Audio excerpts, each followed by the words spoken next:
তাকুল্লাহা হাক্কা তুকাতিহি ওয়া লা তামুতুন্না ইল্লা ওয়া আনতুম মুসলিমুন।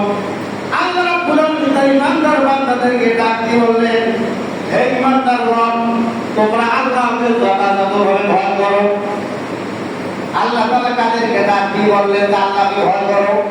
ইমানদারদেরকে ডাক দিয়ে, ইয়া আইয়ুহাল্লাযীনা আমানু তাকুল্লাহ, ও ইমানদারগণ, যারা নিজেকে ইমানদার হিসাবে দাবি করো, যারা নিজেকে মুসলমান হিসাবে দাবি করো, তাদের উদ্দেশ্যে আমি একটি কথা বলতেছি। সর্বপ্রথম কথা বলতে, ইয়া আইয়ুহাল্লাযীনা আমানু তাকুল্লাহ, তোমরা আল্লাহকে ভয় করো। এখন কেমনে করে সে আল্লাহকে ভয় করবো? আল্লাহ রাব্বুল আলামিন বললেন, কেমনে করে ভয় করার দরকার, তেমনি ভাবে তুমি আল্লাহকে ভয় করো। আর হাক্কা তুকাতিহি ওয়া লা তামুতুন্না, ততক্ষণ পর্যন্ত তুমি মরিও না, ততক্ষণ পর্যন্ত তুমি মৃত্যুবরণ করিও না, ইল্লা ওয়া আনতুম মুসলিমুন, যতক্ষণ পর্যন্ত তুমি প্রকৃত মুসলমান হতে পারো না, ততক্ষণ পর্যন্ত তুমি কবরে আসিও না।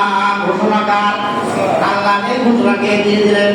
আল্লাহ বলেন, ইয়া আইয়ুহাল্লাযীনা আমানু তাকুল্লাহ, ও হে ঈমানদারগণ, তোমরা আল্লাহকে ভয় করো। যেমনি ভাবে ভয় করা দরকার তেমনি ভাবে ভয় করো। এখানে একটু কথা হলো, আচ্ছা বলেন তো, ঈমানদাররা আল্লাহকে ভয় করে কি করে না?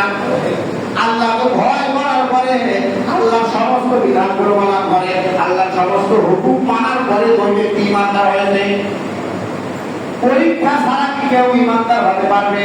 পরীক্ষাতে